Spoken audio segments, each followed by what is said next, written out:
जो आज का जो दिन था ना, गुरु पूर्णिमा, गुरु ना बहुत स्पेशल है, और ये ना धीरे धीरे जैसे जैसे आपका समझदारी बढ़ेगा वैसे वैसे आपको समझ में आएगा।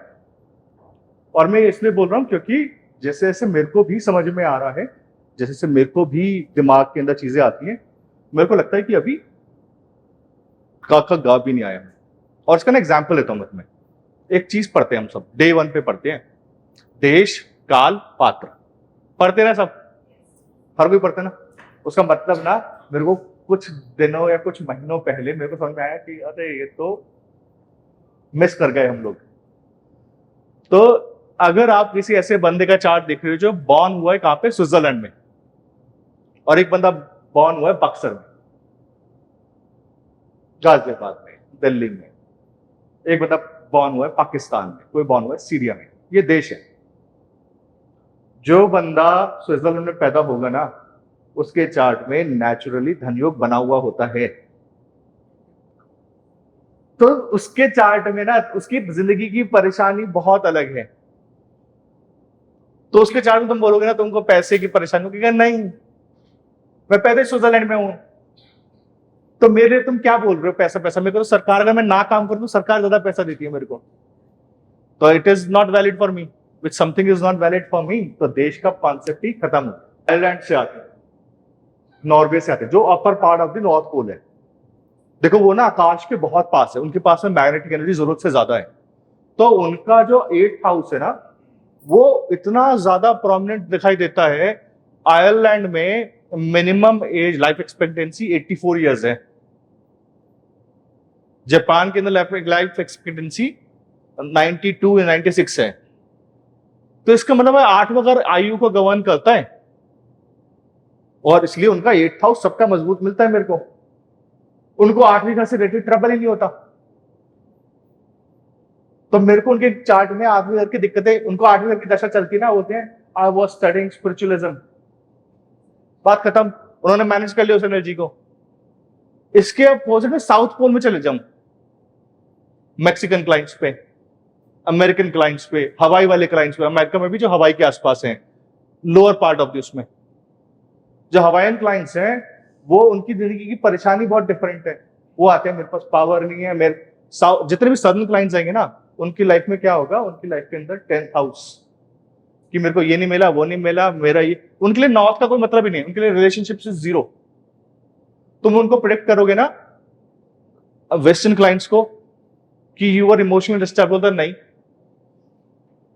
4th हाउस डैमेज हो नहीं हो, उनको असर नहीं पड़ रहा। तो देश का कॉन्सेप्ट तब समझ में आया with the time of experience कि देश अगर उसका बिहार है तो मेरे को क्या पकड़ना है। और ये मैं अब इंडिया में अप्लाई करता हूं। मैं देखता हूं कि अगर वेस्टर्न कैडर का कोई आईएएस आ रहा है, वेस्टर्न कैडर मतलब महाराष्ट्रियन कैडर का कोई आईएएस आ रहा है, मैं उसके चार्ट में उससे पैसे की बात नहीं करता, उसको पैसे की दिक्कत नहीं है, उसको दिक्कत किसी और चीज की है, उसको दिक्कत है रिलेशनशिप्स की, क्योंकि वेस्ट रिलेशनशिप्स को गवर्न करता है, यूनियन को गवर्न करता है। तो वो देश समझ में आने लगा ना कि देश क्या है, क्योंकि मेंटालिटी है, उस धरती का असर है उसके ऊपर। तो अगर एक इंडियन यहां से जाके कनाडा चले जाता है, मैं उसका सैटर्न देखने लग जाता हूं बहुत प्रोमिनेंटली, क्योंकि ठंडी कंट्री में गया, सैटर्न ठंडी कंट्री है ना, सैटर्न ठंड को गवर्न करता है। ठंडी कंट्री में चला गया और मान लो उसका शनि बैठा है 8, तो कनाडा जाता है और रोता है कि मेरे साथ ऐसा क्यों हो रहा है, आपने तो वीजा का पैसा दिया। वो एक ना हमारे ग्रुप में एक पागल है, उसका नाम मैं भूल गया, वो उसका कंसल्टेशन मैंने एक बार कर भी दिया था, तो मेरे को बाद में चला कंसल्टेशन 6 बार ऑलरेडी कर चुके हैं। वो यहाँ पे अच्छा खासा सीए था हिंदुस्तान में, मतलब सीए बनना हिंदुस्तान में अपने आप में अच्छी चीज है, भाई तू सीए बन गया बैठ जा। लेकिन पंजाब में रहते हुए उसको आग लगी कहां जाने की, कनाडा जाने की। शनि बैठा है 8 चार्ट में। अब वो कहता है सर मैं तो यहाँ पे बर्तन मांज रहा हूं, मैं तो यहाँ पे क्या बोलते हैं ग्रेव डिग करता हूं, उससे मैं ग्रेव डिग करके मैं पैसा मिलता है, मैं क्या हो गया? मैंने कहा सर आपका अपना डिसीजन, जब आप यहां पर थे आपको समझाया था, बोला था ना कि नहीं जाना, कनाडा सूट नहीं करेगा, तब तो आपको वहां पे डॉलर्स दिखाई दे रहे थे कि मेरे को जाना है। आप बोल रहे हो कि मैं तो यहाँ पे मीट साफ करता हूं, मैं ये करता हूं। आपका शनि आठ है, यू हैव चोजन दैट। तो गलत देश में गलत आदमी जाता है, वो दुखी होता है। तो अपने चार्ट में ना हमेशा देश देखना, कौन से एरिया में जाके तुमको सुकून आ जाएगा। तुम्हारा अगर ईस्टर्न हॉराइजन खराब है, जैसे कि ईस्टर्न हॉराइजन मतलब पहला घर ईस्टर्न हॉराइजन के अंदर, वहां पर शनि बैठे, वहां पे 8th लॉर्ड बैठा हो, और तुम जाओ कहां पर, ईस्ट की तरफ, उड़ीसा, बंगाल, आपको सूट नहीं करेगा। तुमको पता है कमाल की बात क्या है? हमारे ऑफिस में जितने लोग हैं ना, जितने, या तो उड़ीसा से या बंगाल से। क्यों? क्योंकि मेरे को पता ना मेरे 10th हाउस में एग्जॉल्टेड सन है। तो कोई और आता है ना, वो बेचारा टिक नहीं पाता। ऐसा नहीं कि हम लेते नहीं, हम ले भी लेते ना, वो 10-15 दिन में खुद भाग जाता है कि ये तो पागल लोग हैं, ये तो डेली सुबह उठते हैं और बोलते हैं आज ये काम करेंगे, और शाम तक काम भी खत्म कर देते हैं। और वो आ रहा होता है किसी और एनर्जी के साथ, वो आ रहा होता है वेस्ट की एनर्जी के साथ कि उसको बातें करनी है। और हमारे ऑफिस में लोग ऐसे हैं कि सुबह उठते हैं, आज 10 कंसल्टेशन लेनी है, और अपने कमरे में घुस जाते हैं, 10 कंसल्टेशन लेंगे, उसके बाद रिसर्च टाइप करेंगे अपना, और किसी से ना बात करेंगे। सन एग्जॉल्टेड है ना, क्योंकि सारे सारे ईस्ट से आ रहे हैं, और सबके सब लियो असेंडेंट्स है। सन 10 या तो 10th में है या लगन में मिला हुआ है सबके। तो उनसे अब कोई शनि वाला व्यक्ति आए जो आके बात करे, काम धीरे करे। किसी ने अवतार से पूछ लिया कि मेरे को ये समझा दो, चार्ट समझा दो। अवतार ने बोला अच्छा ठीक है, ये रेमेडी है, ये इसका वो है, कटकट कटकट। बोला सर अवतार ना मेरे को ढंग से नहीं समझा रहा। मैंने कहा ढंग से तो समझाया उसने, मेरे सामने समझाया ना। तो बोलते हैं कि इसको एक्सप्लेन नहीं करा। मैंने कहा सुनो मैडम, कोई नहीं करेगा एक्सप्लेन ये, क्योंकि हमारा काम है एक्सप्लेन करना नहीं, ये आपको सीखना है ऑन द गो। क्योंकि ये लोग भी ऐसे सीखते हैं। मैं अवतार को सीढ़ी उतरते उतरते सिखाता हूं कि ये कर लियो, ये कर लेना, ये कर लेना, ये नक्षत्र का पैटर्न है, और इसको करके इसको करके तेरे को आ जाएगा। इतनी ही बात होती है, और मेरे को शाम तक रिजल्ट दे देता है। अगर आप नहीं समझ सकते ना स्पीड पे, आपको अपने आप को बेटर करना है, शनि सूर्य को बेटर करना है, क्योंकि सूर्य भागते हुए सिखाएगा। खड़े होके सूर्य को सिखाना बस की नहीं, स्लो नहीं होना। तो तुम्हारे चार्ट में अगर कोई होराइजन खराब हो गया है, उस देश में, उस दिशा में नहीं जाना, नहीं तो दिक्कत होगी। पूरी दुनिया जाती है उस दिशा में, नहीं जाना। तुम्हारे चार्ट में जुपिटर खराब है, बैंकिंग स्टॉक्स नहीं लेने, क्योंकि जुपिटर गवर्न्स बैंक्स। तो तुम कोशिश भी करोगे ना बैंक से पैसा बना लो, बनेगा नहीं। गोल्ड भी नहीं। कोई भी मतलब जो कारक खराब हो गया ना, उसके स्टॉक को हाथ नहीं लगाना, क्योंकि हो सकता है पैसा बना भी लो लेकिन उसका बैकफायर बहुत तगड़ा आता है, तो उसी हाउस के अंदर आता है, वो पैसा लेके जाता है डबल वापस। इसलिए कभी भी ऐसे स्टॉक्स के अंदर हाथ नहीं डालने हैं जहां पर आपके चार्ट के अंदर एनर्जी नेगेटिव बन गई है। तो ये देश का कॉन्सेप्ट समझ में आया ना, कि अभी तुम याद रखोगे ना कि अगर कोई बंदा बिहार से आ रहा है, वो बेसिकली ईस्टर्न हॉराइजन है हमारे लिए। और अगर वो थिंक टैंक था, कभी नालंदा थिंक टैंक हुआ था, उड़ीसा थिंक टैंक था, बंगाल थिंक टैंक था। ये सारा का सारा ईस्टर्न बेल्ट है ना अपना, ये सारे के सारे बुद्धि तेज वाले लोग हैं, इनका दिमाग बहुत तेज चलता है। तुम इनको बोलो रिलेशनशिप्स करके रखो, इनके रिलेशनशिप्स मेस्ड अप रहते हैं, मेस्ड अप।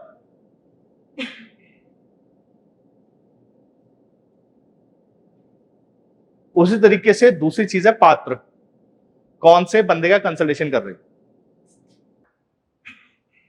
और कई बार गलत लोगों को गलत रेमेडी मत देना। लगन में राहु हो और तुम उसको बोले मंत्र कर ले, मंदिर जाया कर, जाप कर ले, नहीं होगा उससे। उसका बेसिक नेचर, इंट्रिंसिक नेचर नहीं है। तो आपको देखना कि वो व्यक्ति वो रेमेडी कर पाएगा नहीं कर पाएगा। तुम जिसको जो दे रहे हो, क्या वो उसके पात्र के काबिल है? तुमने,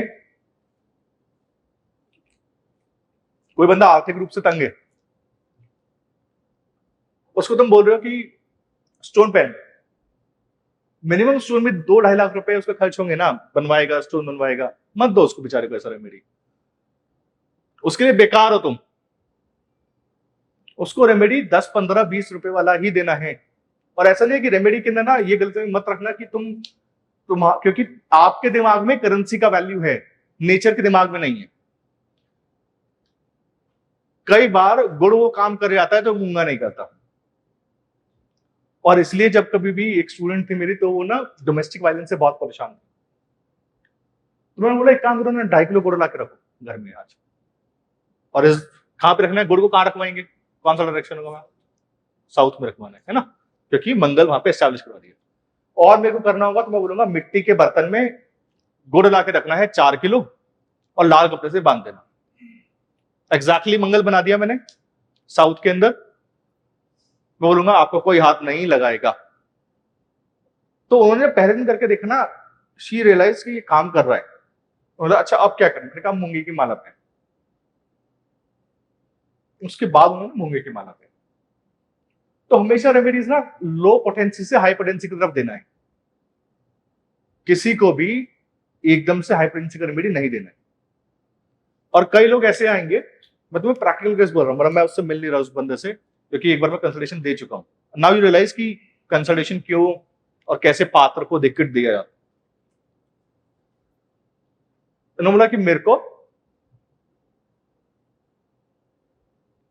ये किसी रेफरेंस के थ्रू आए, किसी के साथ। मैंने बोला मेरा एक बार चार्ट देखो कि मैं कोई चेंज आ रहा है क्या।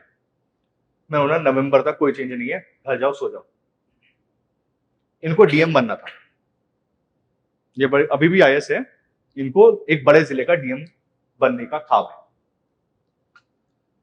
तो बोले ये इनका ना मुंह लटक गया। तो मेरे को बाद में पता चला कि ऑलरेडी दिल्ली से फोन करवा के आ रहे थे, और दिल्ली वालों ने बोला था 4-5 दिन में अधिसूचना जारी कर देंगे। तो उन्होंने आपने बोला था ये तो 4-5 दिन में कर देंगे, क्योंकि जो उनको लेके गए थे दिल्ली वही लेकर आए थे मेरे पास। तो उन्होंने कोई बात नहीं, हो सकता है क्योंकि कैलकुलेशन गड़बड़ है, जब दिल्ली ने फोन कर दिया बात खत्म हो गई, हो जाएगा, तो कुछ भी नहीं है, डीएम ही तो बनाना है।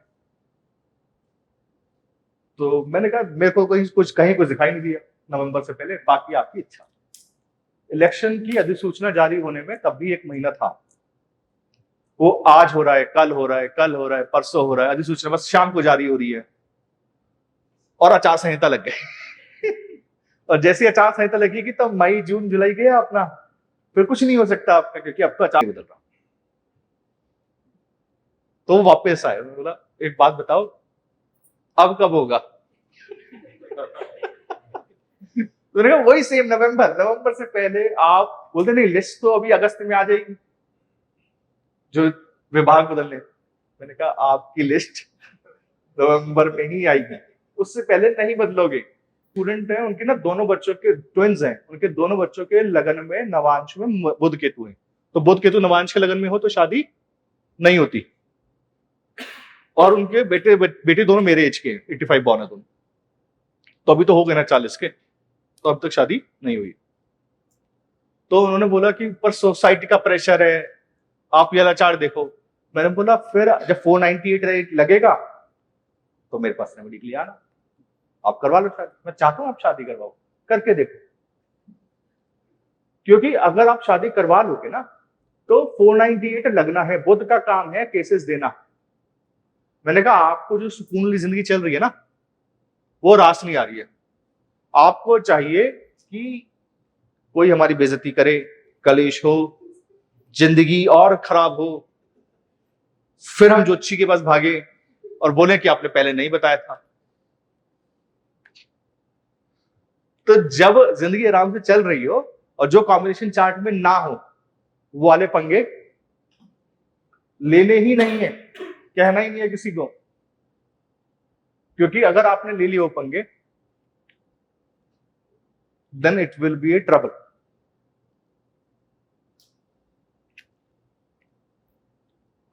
देश काल पात्र, ये जो कॉम्बिनेशन है ना, ये सही में ना एक्सीलेंस है ज्योतिष का। ये सबसे पहला सूत्र है, सबसे एंड में आके समझ में आता है, सबसे ज्यादा एक्सपीरियंस के बाद, कि हम तो ऐसे ही पढ़ रहे थे कि देश काल पात्र थे, अभी समझ में आया कि पात्र क्या है, उसके रेमेडियल मेजर्स में, उसकी प्रेडिक्शंस में, तब जाके समझ में आता है कि पात्र को क्या देना है, क्या वो पात्र है इसका कि हम उसको दे पाए। बालाजी पंचभाई, कल बताता मैं कि मैं आपका रेमेडी बताऊंगा, वो मेरे ख्याल से 1 साल हो गया, हाँ 1 साल पहले ऑफिस आए। और ना इस तरीके से मैं तुमको बोल रहा हूँ कि जुपिटर क्या काम करता है लाइफ के अंदर। जुपिटर 7th है, मैंने इनको बोला 7 एकादशी बालाजी जाना है। पता है क्या, मोस्टली अगर मैं लोगों को ये बोलता ना 7 एकादशी बालाजी जाना है लगातार, वो बोलते एक बार छोड़ के एक बार जा सकते हैं क्या, 7 बार मेरे को ही जाना है क्या, मोबाइल में लाइव दर्शन चल जाएंगे? मेरे को पता नहीं कि ये नॉर्मल सवाल है कि लोग मुझसे पूछते हैं रेमेडी देने के बाद, तो मैं फिर उनको मैं ना वहीं पे रेमेडी खत्म कर देता हूँ। मैं बोलता हूँ एक काम करो, तुम ये भी मत करना, तुम ना एक काम करो 7 एकादशी का फास्टिंग कर लो, और उसके बाद वो उससे वो भी नहीं होता, क्योंकि ना उनका डिटर्मिनेशन नहीं है। मेरे ख्याल से बालाजी ने अब तक 70 एकादशी हो गई होगी, 14, चल बहुत देवा। उन्होंने ये नहीं पूछा कि सर 7 बार जाना है, कैसे जाना है, नहीं जाना है, उन्होंने आपने बोल दिया डन, हो गया काम आपका। हाँ मुझे पता है आप वहीं से आए हो, तो तुमको मैं बोल रहा हूं कि जब एक बार रेमेडी दी जाती है ना, उसको चुपचाप सुनो और करो। उसके अंदर ना एक्सेप्शंस नहीं है। तुम जब बोलते हो ना इसकी जगह कोई और रेमेडी दे दो, तुम ये बोल रहे हो क्योंकि पता क्या, रेमेडी ना कोई ऐसा तो है नहीं कि बुक में लिखी है और मैं बुक से निकालता हूं और मैं फॉर्मुलेशन करता हूं तब आपको देता हूं। उस टाइम की जो इंट्यूशन होता है, जो दिमाग में आ रहा होता है, वो मैं सब कुछ इकट्ठा करता हूं और आपको एक रेमेडी निकाल के देता हूं, बोलता हूं ये रेमेडी आप प्लीज कर लेना। जब आप बोलते हो सर इसकी जगह कोई और दे दो, तो समझ लेना वो रेमेडी काम नहीं करेगी। ये आपके लिए भी है, आप सब जब रेमेडी दोगे ना, आप कितनी बार देखना क्लाइंट का टाइम इतना खराब होता है। मैंने किसी को बोला, जेल में कोई व्यक्ति था, यूएस की जेल में, और मैंने उनको बोला कि आप एक काम करो, मछली लेके पानी में छोड़ो, सिंपल रेमेडी है। तो ये मछली भर के अपनी गाड़ी में लेकर गए, और जैसे ही टैंक बाहर निकाला, या जो इसके अंदर भी लेके गए बाहर निकाला, मछली पानी से पहले ही निकल के सारी मर गई। उन्होंने बोला कि सर ये ऐसे हो गया, अब क्या कर, दोबारा कर दो? मैंने कहा आपको निमित्त समझ में आ गया क्या होने वाला है? आपको लगता है कि दोबारा रेमेडी करने से हो जाएगा? एक तो पहले ही टाइम खराब था, ऊपर से आपने मछली और मार दी। तो देखो ना टाइम कितना खराब हो किसी का, कि वो व्यक्ति मछलियां वहीं की वहीं उसके हाथ से मर जाएं। तो अभी उसका भला करना मुश्किल काम है। और आपके पास जब क्लाइंट आके पूछता है कि शादी करवा दो, जॉब लगवा दो, ये नहीं होगा तो मैं मर जाऊंगा, तो बोलो कि देखो मरना जीना तो बात की बात है, अगर नहीं है ना चार्ट के अंदर कॉम्बिनेशन, तो नहीं है। और अगर तुमको बिल्कुल ना 100% गारंटीड वाला काम चाहिए, तो बाबा बंगाली जिंदाबाद। वो बाबा बंगाली कर सकता है ना, ज्योतिष के बस का नहीं है वो। पर चार्ट के अंदर सबसे ज्यादा मैलेफिक इन्फ्लुएंस आई सीन, कि अगर गुरु ठीक है ना, मतलब एक श्लोक है कि गुरु केंद्र में हो, केंद्र is the pillars of life, तो किसी भी एक पिलर में गुरु बैठ जाए तो कोई भी मैलेफिक कुछ नहीं बिगाड़ पाता। कंडीशन क्या है कि गुरु ठीक होना चाहिए। और गुरु वो तत्व है, जब आपको समझ में आने लगता है तो बाकी कुछ समझ में नहीं आता, क्योंकि ना गुरु का ब्लेसिंग ऐसा है, उसका जो तत्व है ना चार्ट के अंदर, वो इतना पावरफुल है कि वो सारी मैनिफिक इन्फ्लुएंस खत्म कर जाता है, अपने अंदर समा लेता है। इसलिए ना गुरु का इतना बड़ा महत्व बताया गया। और इसलिए आज के दिन जब वो इमोशनल कंट्रोल दिया जाता है, तो इमोशनल कंट्रोल दो लोगों को दिया जाता है, एक माँ को दिया जाता है, एक गुरु को दिया जाता है, क्योंकि ये दोनों ही बदलते हैं आपस में। ये दोनों आपको ना इमोशनली गिरा सकते हैं या उठा सकते हैं। अगर यहां पर खराब हो जाए, कुछ गुरु खराब हो जाए, तो इमोशनली टूट जाओगे। मदर खराब हो जाए, इमोशनली टूट जाओगे, क्योंकि गुरु सिखाता है ना, लगातार प्रोग्राम करता है आपको ग्रेटनेस के लिए, धीरे धीरे धीरे। और एक बहुत सिंपल सा रूल है कि आप जिस व्यक्ति को सुनते हो, आप उसके जैसा होने वाले। आपको अगर किसी ऐसे व्यक्ति के साथ बैठा दिया जाए जिसका परफॉर्मेंस एक्सट्रीमली हाई है, आप ऑटोमेटिकली 25% पहले दिन से हाई पे आ जाओगे, क्योंकि आपने एक स्टैंडर्ड सेट कर दिया। तो जब कभी कंसल्टेंट मेरे पास आते हैं ना, एक बहुत ब्रिलियंट केस बताता हूं। एक लेडी आई, उनका कंसर्न था मेरे हस्बैंड की तबीयत बहुत खराब है, बेड रिडन है। तो मैंने कहा ठीक है, कोई बात नहीं, मैं देख लूंगा, भेज दो। जब वो आई अंदर, उनके दशांश के लगन में बृहस्पति है और बृहस्पति की महादशा चल रही है। तो मैंने बोला कि आप तो गुरु बनने की प्रक्रिया में हैं, क्योंकि वो लेडी अभी भी आश्रम संभाल रही है हरिद्वार में। उनके हस्बैंड भागवत करते हैं और वो अभी भी एक बहुत बड़ा आश्रम को मैनेज कर रही है, और वो भागवत करना सीख रही है। बोला आप गुरु बनने की प्रक्रिया में हैं और आप ऑलरेडी बन जाओ, ये होगा 10%, बृहस्पति दशा भी स्टार्ट हुई है। तो उनका एक क्वेश्चन आया कि वो तो ठीक है, पर मैं अभी क्या कर रही हूं। उनके चार्ट में ना कॉम्बिनेशंस कुछ ऐसे बने हुए थे। मैंने बोला कि अभी तो आप पार्टनर ढूंढ रही हो, अभी बहुत रिस्की प्रेडिक्शन है, क्योंकि जो व्यक्ति बोल रहा हो कि मैं भागवत सीखती हूं, जो व्यक्ति ये बोलता हो कि मेरे हस्बैंड बेड रिडन हैं, और उसको आप ये बोलो कि अभी तो आप पार्टनर ढूंढ रहे हो। और वो लेडी ने शुक में, क्योंकि मैंने एक्सपेक्ट नहीं किया था, क्योंकि आप जो प्रेडिक्शन कर रहे होते हैं ना, आप एक फ्लो में होते हो और आपका ब्रेन कॉन्स्टेंटली उसको एनालाइज कर होता है, तो आप बोलते सोचते नहीं, फिल्टर नहीं। जब उन्होंने ये बोला ना, आई जस्ट गॉट कि ब्रिलियंट काम करता है यार चार्ट, ब्रिलियंट। इससे ज्यादा क्या ब्रिलियंट होगा ना। अंकित और अफ्ताब दोनों मेरे को पास आए, बोले सर ये प्रेडिक्शन ब्रिलियंट था, करा कैसे ये। तो देखो होता क्या है ना, कि जब आप प्रेडिक्शन कर रहे होते हो ना, आप ये नहीं सोचते कि कॉन्सिक्वेंस क्या होगा। बायस नहीं होना चार्ट के अंदर। वो व्यक्ति भागवत करता हूं, गुरु बनने की प्रक्रिया में हूं, पर चरित्र वाइज वो व्यक्ति अच्छा नहीं है, तो आपको उसको बोलना है कि अभी आप पार्टनर ढूंढ रही हैं।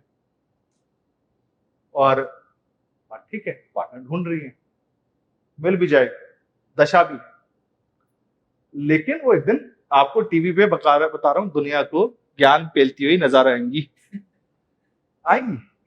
और ऐसे बहुत सारे लोगों से मिला ना। मतलब क्या है ना, कि जो यात्रा है ना हरिद्वार के अंदर, जितने सारे मठाधीश हैं, अखाड़े हैं, इतने सारे जो लोग हैं, उनमें से मुश्किल से 5% जेन्युइन लोग आपको मिलेंगे।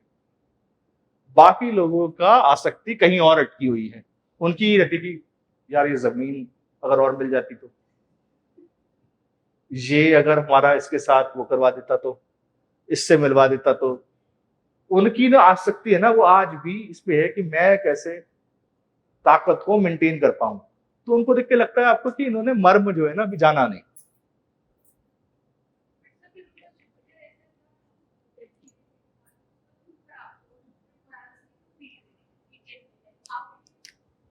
आउट पिन पॉइंटेड क्या था, जो अंतर्दशा थी ना, वो जुपिटर से 7वें घर की थी। और दूसरा चंद्रमा सातवें घर में था। आई थिंक जुपिटर मून की दशा थी, और मून जुपिटर से 7th में है और 7वें घर में बैठे हैं। तो 7वें घर का चंद्रमा को सबर नहीं आता। सबर नहीं आता मतलब उसको हर चीज ट्राई करनी है।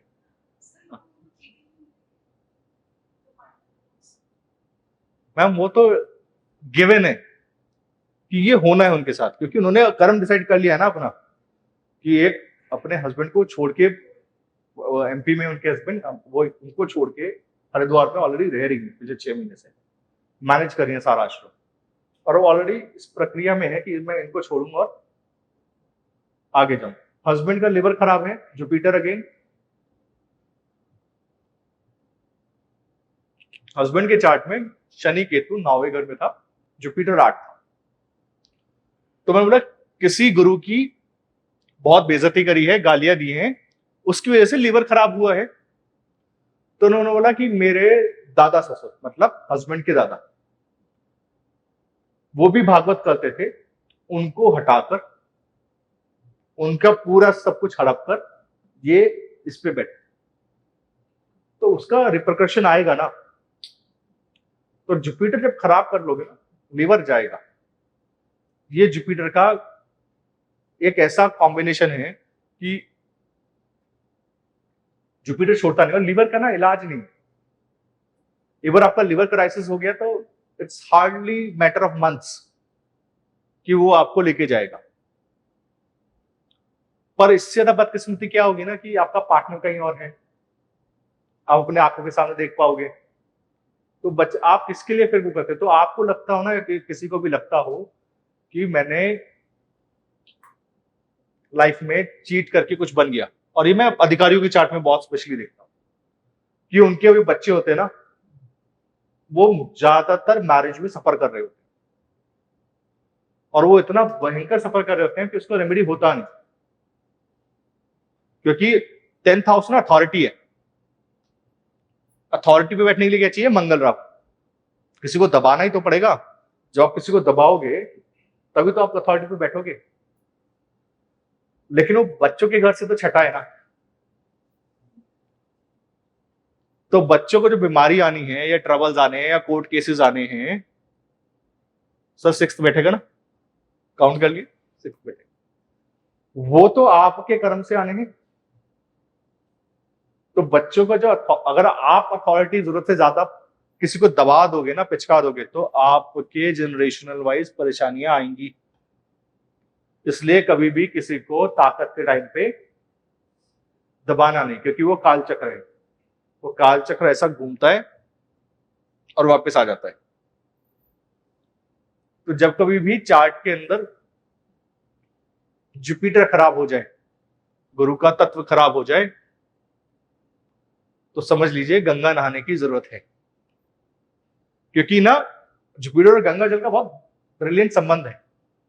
जिसका भी जुपिटर खराब हो जाए उसको बोलिए बार बार गंगा जी जाइए, प्रणाम करिए, नहाइए, मां गंगा में कुछ डाल के आइए।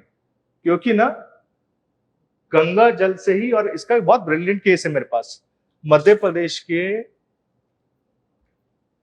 कैबिनेट सचिव थे, उनको ब्रेन में ट्यूमर हुआ, और वो ट्यूमर बढ़ते बढ़ते ऑप्टिक नर्व पे आ गया। मतलब कि वो ट्यूमर से अभी आंख का रोशनी दोनों जा रहा है। ये 2018 या 19 का केस है। बहुत सिंपल सा एक रेमेडी था। उनका 3 ऑपरेशन होने थे। डॉक्टर ने बोला कि आपके 3 ऑपरेशन होंगे, ये ब्रेन का ट्यूमर बहुत कॉम्प्लिकेटेड ऑपरेशन है, ये कुछ 17-18 घंटे चलेगा, and then we will see कि क्या होगा, क्योंकि रिस्की है। उस कंसल्टेशन में सिर्फ एक ही रेमेडी था कि आप मटका लीजिए, गंगा जल से भरिए, और घर के नॉर्थ में रख दीजिए। जुपिटर नॉर्थ में स्टैब्लिश करवा दिए। उनका ट्यूमर रिड्यूस हो गया, वो ऑपरेशन नहीं हुआ। तो अगर आपको देखना हो ना कि गंगा जल क्या कर सकता है, बता दो ना, वो इतना पावरफुल पानी है। आपका बॉडी का 70% कंटेंट पानी है, और धार पानी से ही हो कि आप नॉर्थ में हो, दुनिया जाके देखो, तमिलनाडु से आती है, और गंगा जल देख के वो पागल हो जाते हैं कि ऐसे ही बट रहे हैं। यहाँ तो कहीं मर्जी जाओ, कूद जाओ नदी में। तो जब कभी आपको मौका लगे, आइए और गंगा जी नहाइए। किसी भी ट्यूमर में, क्योंकि ट्यूमर इज बेसिकली राहु, है ना।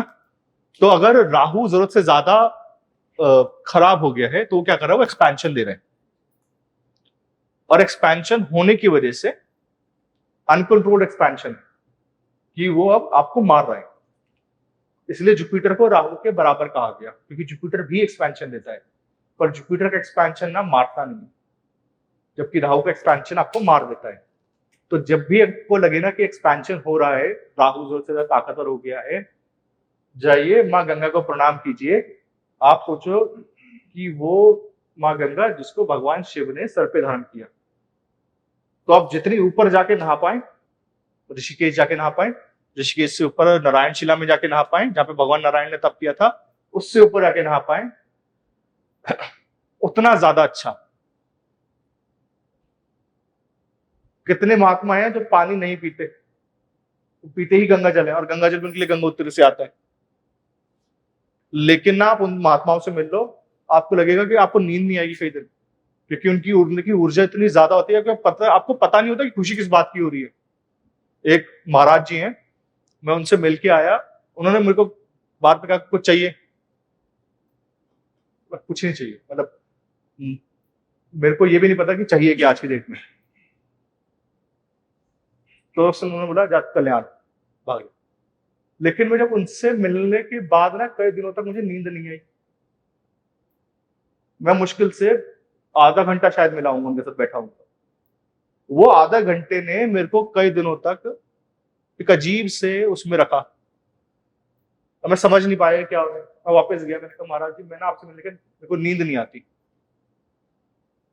तो उन्होंने बोला कि जब तूने कहा था तेरे को चाहिए ही कुछ नहीं, तो मैंने दे दिया जो मेरे को देना था, भाग जा। अब ये मत बोल कि नींद नहीं आती।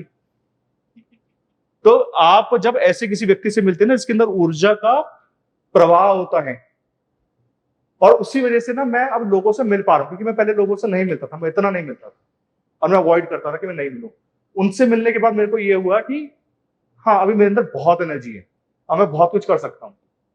तो कई बार आप जब ऐसे लोगों से मिल जाते हो ना जिनके अंदर ऊर्जा का प्रवाह होता है, वो आपको भी उठा देते हैं, और आपको पता भी नहीं चलता कि कैसे उठाएंगे, क्योंकि ना तो उन्होंने कोई ऐसा जादू मंत्र करा है ना उन्होंने कोई ऐसा भस्म लगाया, ना कुछ दिया, नथिंग,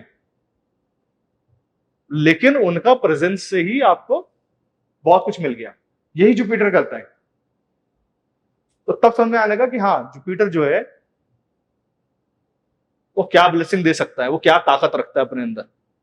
लोग है ना जो गुरु है ना, वो ऐसे ही है कि वो आपको अपने पास से भगाएंगे, और जब उनका दिल करेगा आपको दे देंगे। तो जुपिटर जब ब्लेस करता है ना चार्ट के ना 9th हाउस में, 10th हाउस में, कहीं मर्जी बैठा हो जुपिटर, दुनिया बोलती है ना जुपिटर के साथ राहु आ जाएगा, तो अगर जुपिटर अच्छा है ना, राहु कुछ नहीं बिगाड़ सकता। जुपिटर अगर लगन में बैठ जाए ना, तो आप ना उसका डेली एक काम करना है, डेली मंदिर जाना है। तो वैसे डेली सबको बोलता हूँ तुम कुछ करो मत करो जिंदगी के अंदर ना, एक काम करो और तुम्हारी लाइफ जहां पर आज है ना, वहां से कई गुना ज्यादा अच्छी होगी सिर्फ 1 साल में। पर तुम करना नहीं चाहते। एक रेमेडी है क्या कि डेली सुबह उठना है, मंदिर जाना है, हाथ में एक फल एक फूल लेके जाना है। क्यों? क्योंकि वो उस आकाश की ऊर्जा को जब आप लेने के लिए जाओगे ना डेली सुबह, ऑटोमेटिकली 1 साल ही लगेगा। हो सकता है जल्दी हो जाए, हो सकता है 1.5 साल लगे, लेकिन ना उस ऊर्जा को अगर आप पचा गए तो आपकी लाइफ जहां पर है उससे कई गुना ज्यादा अच्छी होगी। परेशानी क्या है, व्यक्ति जाना नहीं चाहता डेली, उसको ना कोई स्टोन चाहिए। वह पे सबसे बेस्ट रेमेडी फ्री में दिया है कि डेली उठना है, मंदिर जाना है, लेकिन उसके बाद भी ना बंदे को बोलते हैं सर ना कुछ ना बढ़िया बताओ, कोई और अच्छा रेमेडी। और तो और आजकल ना एक नया टर्म में सुन रहा हूं कि सबसे हार्डकोर रेमेडी चाहिए मेरे। हार्डकोर क्या होता है रेमेडी में? रेमेडी है, रेमेडी मतलब उपाय, आपका करेक्शन करवाना है, उसमें हार्डकोर कैसे हो सकता है? और आपको क्या पता कि आपकी चार्ट के लिए कौन सी रेमेडी अच्छी है बुरी है? जब लोग आके मेरे को बोलते हैं ना सर मेरा जुपिटर यहाँ है मर के, मैं हमेशा बोलता हूँ कि ग्रह मेरे पे छोड़ दो, वो मेरा काम है ना, मैं बताऊंगा कौन कहाँ है, आपका काम बैठ के सुनना है। या तो तुमको आता है तो तुम कर लो, या मेरे पे छोड़ दो, दोनों में से एक ही काम एक ही बंदा कर सकता है ना, चल सकती है किसी एक।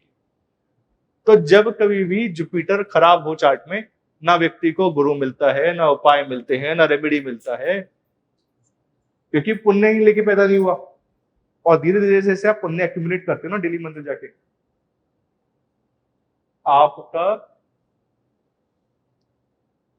जो लाइफ का रेमेडियल मेजर है वो ऑटोमेटिकली हो जाता है।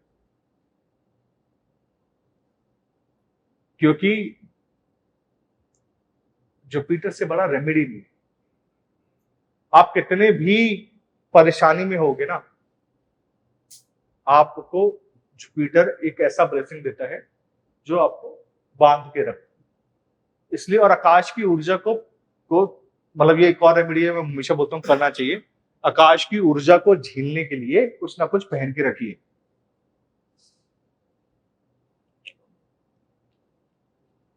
जैसे कि आपने देखा होगा यंत्र है, तो यंत्र क्या करते हैं, यंत्र बेसिकली ऊर्जा को मैनिफेस्ट करने के लिए एक पर्टिकुलर डायग्राम है। तो आप अगर आप पहन सकें तो एटलीस्ट 40-50 ग्राम सोना पहनिए, एज लॉन्ग एज वो आपकी सिटी में सेफ हो। नहीं तो किसी और का जुपिटर अच्छा हो जाएगा। ना मैं गाजियाबाद में होता, मैं गाजियाबाद नहीं पहन के जाता, मेरे को पता है वहां पे कोई भी उतार लेगा। हाँ, वहां पे उनका कुटीर उद्योग यही है। हाँ, वो साउथ के अंदर प्रॉब्लम नहीं है ना, गाजियाबाद दिल्ली के अंदर प्रॉब्लम क्या है कि आप पहन लोगे तो कोई ना कोई उतारवा लेगा।